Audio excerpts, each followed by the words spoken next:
Muhammad Zaki Ramadan dengan NIM 2023 31157 dari kecerdasan buatan kelas E. Nah, kali ini saya akan mempresentasikan UAS yang telah saya bikin dengan judul Deteksi Konsumsi Energi Tidak Normal menggunakan algoritma Backpropagation Neural Network. Oke, masuk. Selanjutnya, di sini ada kependahuluan terlebih dahulu. Nah, di sini konsumsi energi listrik rumah tangga sering mengalami fluktuasi yang tidak terduga. Bahkan, lonjakan yang tidak wajar akibat kelalaian pengguna atau kerusakan perangkat. Hal ini dapat menyebabkan pemborosan energi dan resiko pada sistem distribusi listrik. Oleh karena itu, diperlukan sistem yang mampu mendeteksi pola konsumsi yang tidak normal secara otomatis. Salah satu solusi yang dapat diterapkan adalah dengan algoritma machine learning. Khususnya kali ini saya menggunakan backpropagation neural network.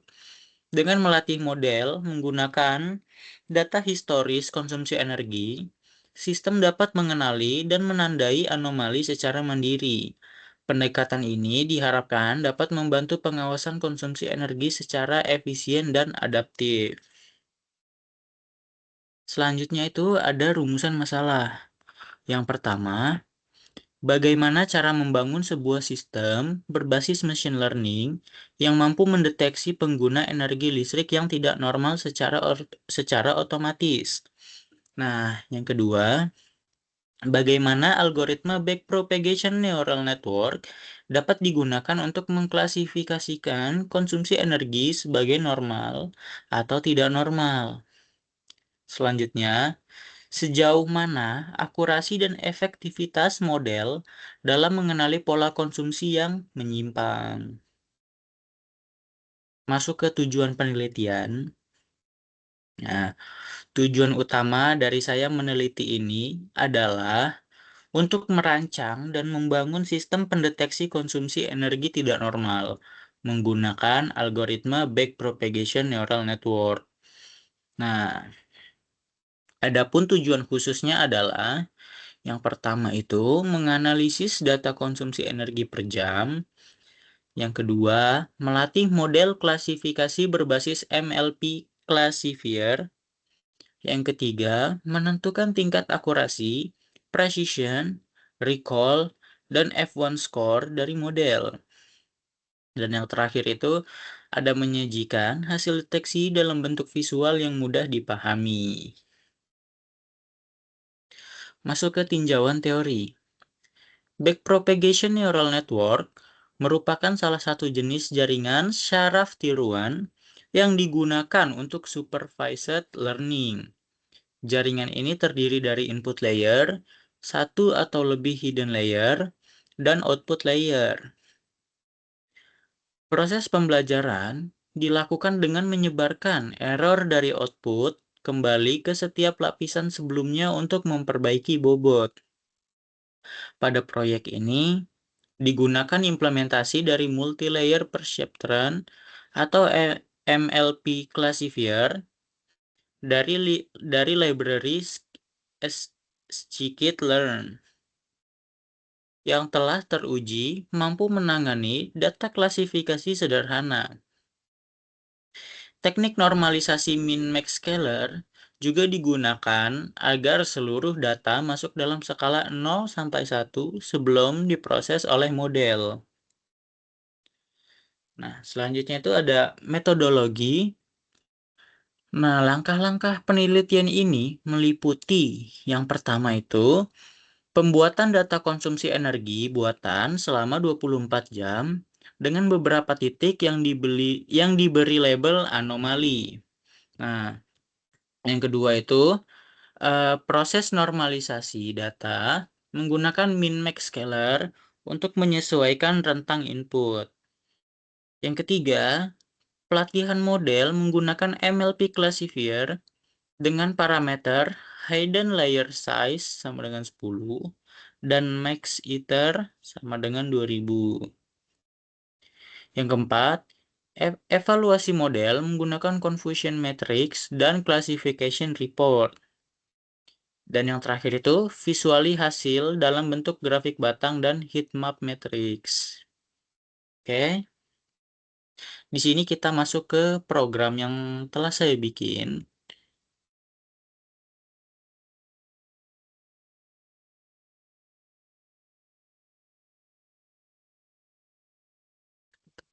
Bisa dibuka. Nah, oke. Masuk di bagian pertama itu, di sini tuh ada import library. Nah, di sini import library di sini ada banyak ya. Saya akan menjelaskan satu persatu. Yang pertama itu ada import NumPy.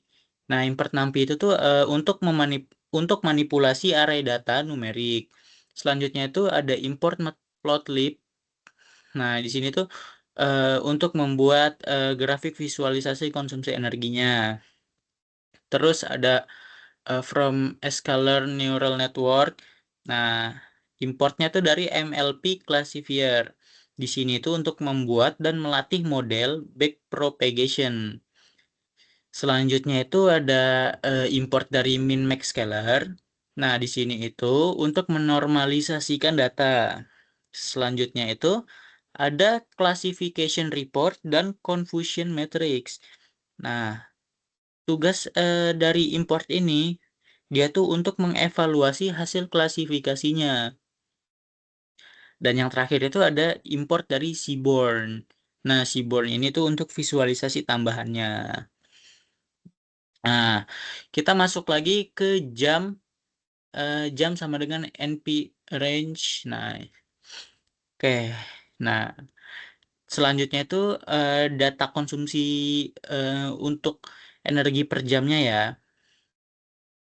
Di sini tuh ada jam sama dengan NP range 0 sampai 24.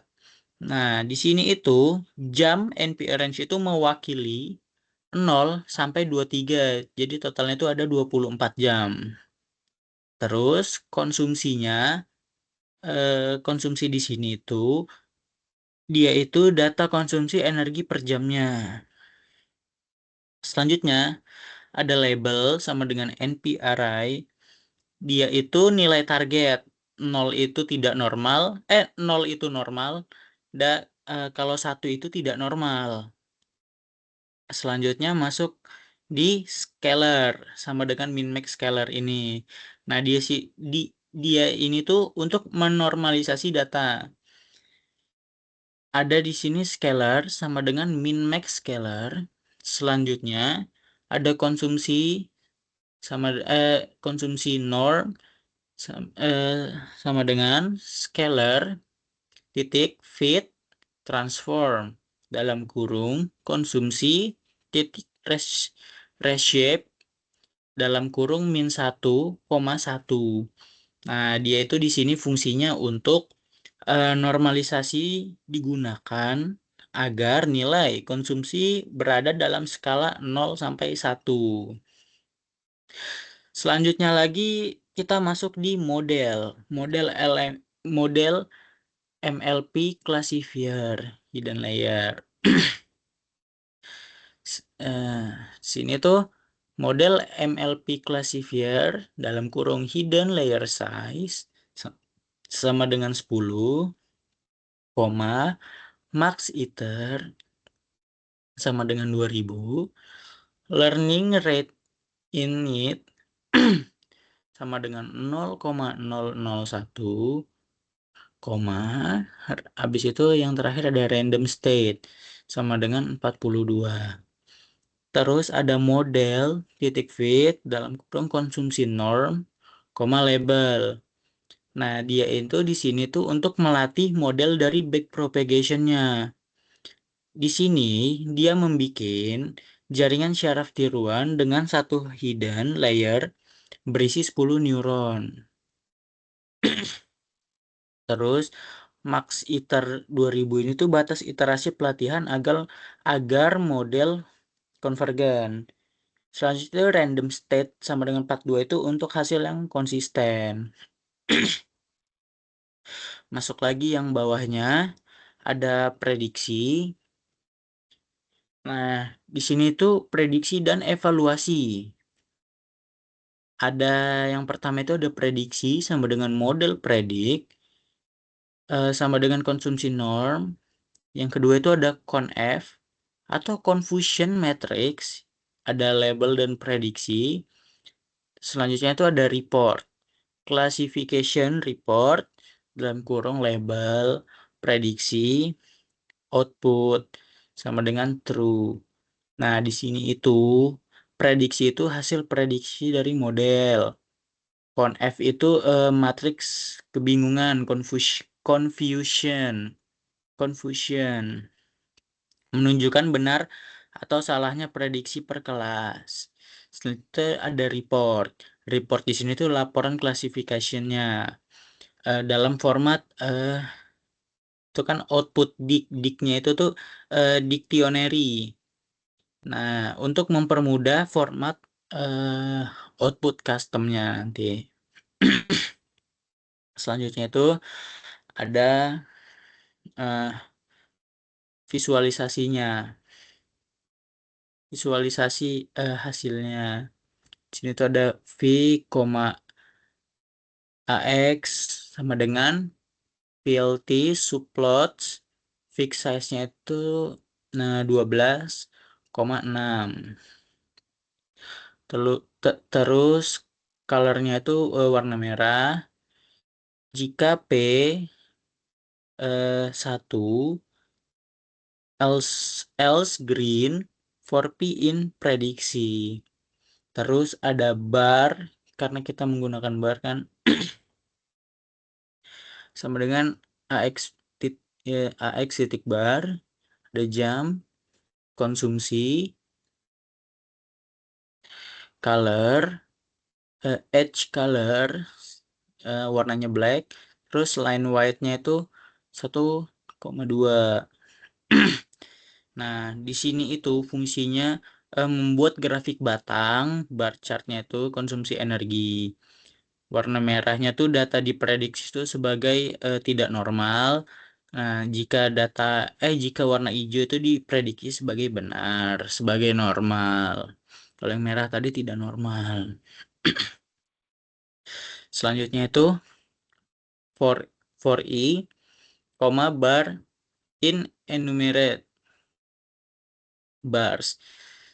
Nah, terus sampai yang di for i in range. Nah, di situ jadi sebenarnya di sini cuma memberi label angka konsumsi di atas tiap bar. Terus menambahkan garis kotak transparan untuk membedakan antar jam.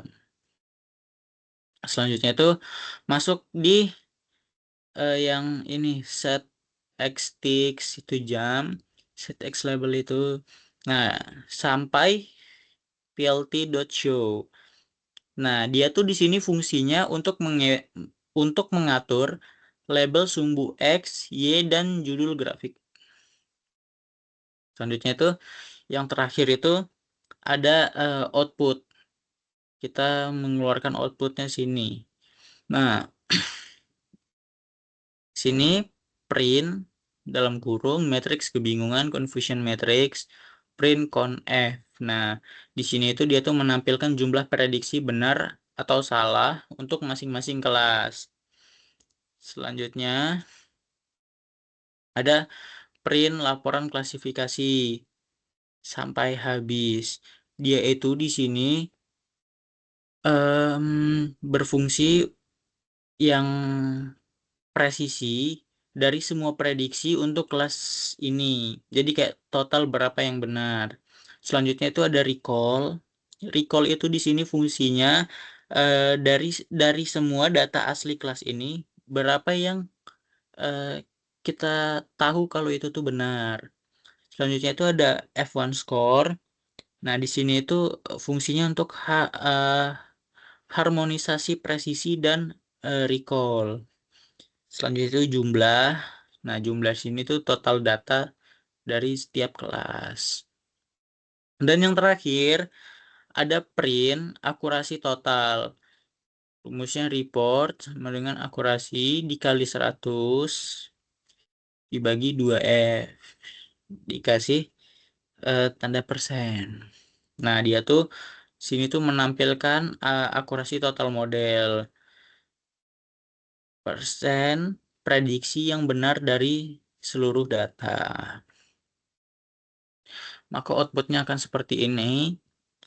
Yang hijau itu dia tuh normal, yang merah itu dia tuh tidak normal. Selanjutnya ada matriks kebingungannya di sini dan ada laporan klasifikasinya. Yang normal itu dengan jumlah 16 dan tidak normal itu dengan jumlah 8. Seperti di sini juga terlihat yang merah ada 1, 2, 3, 4, 5, 6, 7, 8. Maka di sini tidak normalnya ada 8. Dengan akurasi totalnya itu 100%. Oke. Kita lanjutkan lagi di sini. Nah, selanjutnya itu contoh penggunaan algoritma backpropagation. Seperti yang di program tadi, saya ingin menjelaskan secara lebih rincinya lagi melalui PPT. Algoritma backpropagation neural network atau MLP classifiers, scikit-learn. Nah, implementasinya, data input tadi kan konsumsi energi per jam, jadi ada 24 data. Selanjutnya itu data langsung dinormalisasi dengan min max scalar. Selanjutnya itu labelnya itu diberikan label ya. Nah, labelnya itu isinya adalah kalau 0 itu dia normal tadi kan. Kalau 1 itu dia tidak normal. Selanjutnya model MLP classifier dengan 10 neuron tersembunyi. Selanjutnya lagi, tadi ada training dengan max iter sama dengan 2000. Selanjutnya, model belajar mengenali pola dan melakukan klasifikasi. Prosesnya, forward pass itu untuk menghitung prediksi, hitung error, backpropagate untuk update bobot, selanjutnya ulangi hingga konvergen. Outputnya, grafik bar, hijau itu normal, merah itu anomali. Anomali itu atau tidak normal gitu. Terus ada confusion matrix atau heat map dengan akurasi 100% dari data simulasi. Model ini berhasil mendeteksi anomali konsumsi energi secara otomatis dan akurat dengan menggunakan algoritma backpropagation neural network. Sistem mampu mengenali pola konsumsi listrik yang tidak normal berdasarkan data input yang telah dinormalisasi. Proses pelatihan menghasilkan model dengan akurasi tinggi dan visualisasi hasil membantu dalam interpretasi prediksi. Sistem ini efektif sebagai langkah awal dalam membangun sistem monitoring energi yang cerdas dan responsif. Kesimpulannya, yang pertama, sistem berbasis backpropagation neural network mampu mendeteksi konsumsi energi tidak normal secara akurat. Yang kedua, model dapat dilatih hanya dengan data konsumsi tanpa fitur tambahan, namun memberikan hasil yang optimal. Yang ketiga, visualisasi memperjelas hasil klasifikasi dan bisa langsung diterapkan pada dashboard energi. Yang keempat, algoritma ini cocok untuk pengawasan energi di rumah tangga atau bangunan kecil. Jadi algoritma ini cocok banget untuk kayak di perkantoran yang bangunnya itu tidak terlalu besar atau di rumah-rumah tangga untuk mendeteksi bahwa konsumsi energi di rumah ini tuh berlebihan atau tidak. Selanjutnya yang terakhir, sistem dapat dikembangkan lebih lanjut untuk diterapkan secara real time pada data dari smart meter. Sekian presentasi dari saya. Terima kasih Ibu telah mendengarkan. Mohon maaf bila masih banyak kurangnya. Saya tutup presentasi kali ini. Assalamualaikum warahmatullahi wabarakatuh.